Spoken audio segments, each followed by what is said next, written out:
Hello students, class 10th की math के lecture में आपका फिर से स्वागत है। तो पिछले लेक्चर में हमने 11.2 का क्वेश्चन नंबर 1 सॉल्व किया था। आज हम क्वेश्चन नंबर 2 लेकर आपके सामने प्रस्तुत हुए हैं। तो पढ़ते हैं क्वेश्चन नंबर 2, लगाते हैं इसकी रीडिंग। चलिए, construct a tangent to a circle of radius 4 centimetre from a point on the concentric circle of radius 6 centimetre and measure its length. अब इस क्वेश्चन की मीनिंग समझते हैं। तो हमें एक टेंजेंट लिखा हुआ है, तो ये क्वेश्चन गलत है। आपको यहां पर भी पेयर ही बनाने हैं। तो construct a pair of tangent to a circle of radius 4 centimetre radius. तो एक 4 सेंटीमीटर रेडियस का सर्कल है, आपको उस पर टेंजेंट बनाने हैं। कहां से? From a point on the concentric circle of radius 6 centimetre. एक और सर्कल है जिसकी रेडियस 6 सेंटीमीटर है, तो उसकी बाउंड्री से आपको 4 सेंटीमीटर रेडियस के सर्कल पर टेंजेंट का एक पेयर ड्रॉ करना है। तो पहले देखते हैं कि कंसेंट्रिक सर्कल्स होते क्या हैं। देखिए, कंसेंट्रिक सर्कल्स का मतलब होता है सर्किल के अंदर सर्कल। तो इसे बोलते हैं कंसेंट्रिक सर्कल्स। तो सपोज करो ये एक सर्किल है जिसकी रेडियस 4 सेंटीमीटर है और ये सर्किल है जिसकी रेडियस 6 सेंटीमीटर है, जो हमको क्वेश्चन में दिया हुआ है। तो आपको इस वाले सर्कल पर टेंजेंट ड्रॉ करना है। कहां से? इस वाले कंसेंट्रिक सर्किल की बाउंड्री के एक पॉइंट से। तो इस तरीके से, ठीक है। तो कैसे कैसे स्टेप हैं, बहुत ध्यान से देखेंगे। अच्छा, पेपर में आपको स्टेप भी लिखने होते हैं। तो जैसे जैसे आप बना रहे हैं ना, बस उसी स्टेप को आप लाइन के रूप में लिख दीजिए, तो बन गए स्टेप्स। ठीक है ना। तो मैं आपको फिर से क्वेश्चन नंबर 1 दिखाता हूं, जो हमने पिछले वीडियो में सॉल्व किया था। ये स्टेप देखिएगा। First of all, step number 1, first of all draw a circle of radius 6 centimetre. ठीक है, taking centre as O.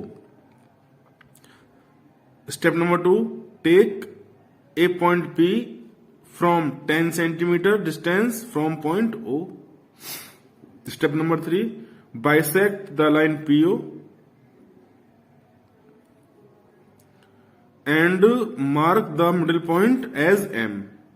Next step, taking M as a center and radius MP or MO, draw a circle which cuts the previous circle at point Q and R.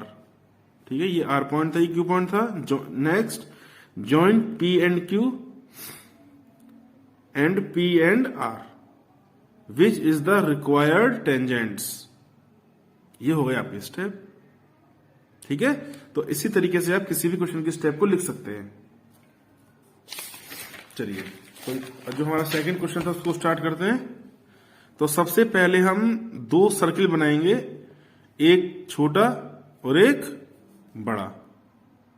तो दोनों circle का centre point एक ही होगा, तभी वो कहलाएंगे concentric circles. Equal distance होनी चाहिए चारों तरफ से। ठीक है, तो चलिए सबसे पहले ड्रॉ करते हैं एक 6 सेंटीमीटर रेडियस का सर्कल।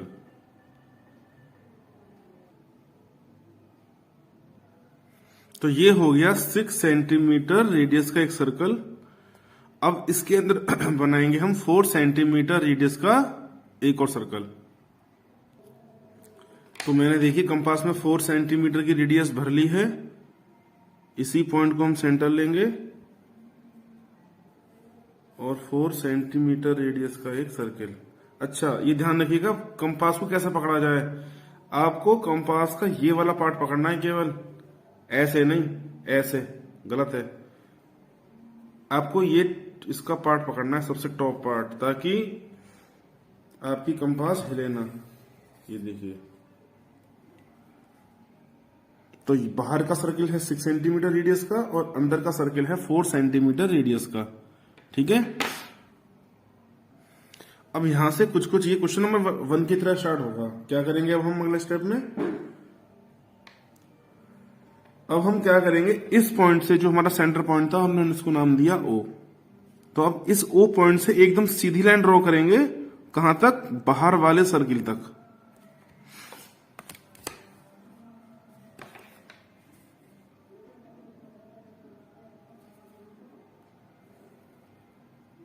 जी, हमने इस पॉइंट को नाम दिया है P। अब हम करेंगे OP लाइन का बाइसेक्टर, जैसे हमने क्वेश्चन नंबर 1 में किया था। तो हाफ से डिस्टेंस तो ज्यादा ही है इसकी, आप चाहे तो OP के बराबर भी ले लीजिए, कोई फर्क नहीं पड़ता। हाफ से ऊपर कितनी भी हो सकती है, इस लाइन से आगे भी जा सकती है। एक आर्क ऊपर, एक आर्क नीचे, फिर हमने P को सेंटर लिया, एक आर्क ऊपर और एक आर्क नीचे, और इन दोनों पॉइंटों को हमने क्या किया? मिला दिया।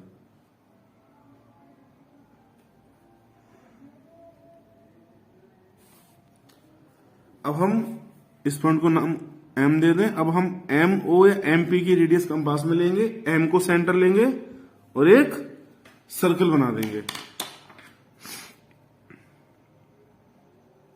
ये हमने OM को सेंटर लिया, ये देखिए OM की रेडियस हमने कंपास में ली,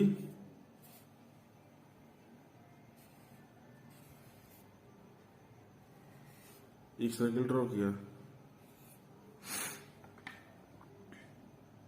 अगर कंफ्यूजन है तो आप वीडियो को रिवाइंड करके देख सकते हैं, स्टॉप कर करके बीच बीच में कि कैसे आया, ठीक है ना। अगर मैं दोबारा समझाने बैठूंगा तो हो सकता है कि वीडियो लंबा हो जाए, तो अगर आपको डाउट है तो वीडियो को दोबारा से प्ले करके देख सकते हैं, आपको समझ में आ जाएगा। एक नहीं, दो नहीं, 3 बार देखेंगे तो पक्का समझ में आएगा। और हाथ से बना के जरूर देखें, क्योंकि कंस्ट्रक्शन मतलब मैथ तो आपका पूरा हाथ से काम करने वाला सब्जेक्ट है। चाहे वो आप फॉर्मूले लिखें, कुछ चीज बनाएं, ज्योमेट्री बनाएं, कुछ भी बनाएं, हाथ से तो काम करना ही पड़ेगा। तो देखिए ये हमको 2 पॉइंट मिल गए हैं। इस पॉइंट के नाम दे दें क्या? A भी दे देते हैं, A, और ये हो गया B। तो अब P से A को मिलाना है और P को B से मिलाना है, यही हमारे रिक्वायर्ड टेंजेंट होंगे।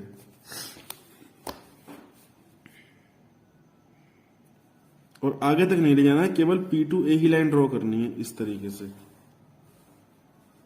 तो ये जो मैं ऑरेंज स्केच से लाइन ड्रॉ कर रहा हूं, यही हमारे रिक्वायर्ड टेंजेंट है। अब इनकी एक बार लेंथ नाप लेते हैं, तो कह रहा है मेजर इट्स लेंथ। देखते हैं कितना आंसर आता है हमारा। तो अगर मैं इसको 21 पे रखूं तो देखिए यहां से तो 1 सेंटीमीटर, 2, 3, 4, ये पूरा 4 सेंटीमीटर आ रहा है। चेक करते हैं, बिल्कुल ठीक है।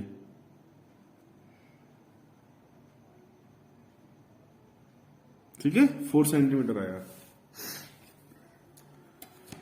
तो क्या लिख दें? PA equal to PB equal to 4 centimetre.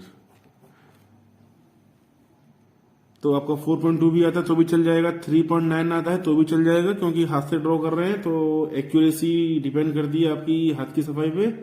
तो जितनी आप प्रैक्टिस करेंगे उतना ही आपका रिजल्ट एक्यूरेट आएगा। तो आई होप कि ये लेक्चर आपको समझ में आया होगा, और यदि आप इस चैनल पर नए हैं तो उसको सब्सक्राइब कर लें, ताकि मेरे द्वारा अपलोड किए गए वीडियो आपको तुरंत मिल सके। तो नेक्स्ट लेक्चर में आपसे फिर मुलाकात होगी क्वेश्चन नंबर 3 के साथ। Till then, good bye, stay tune.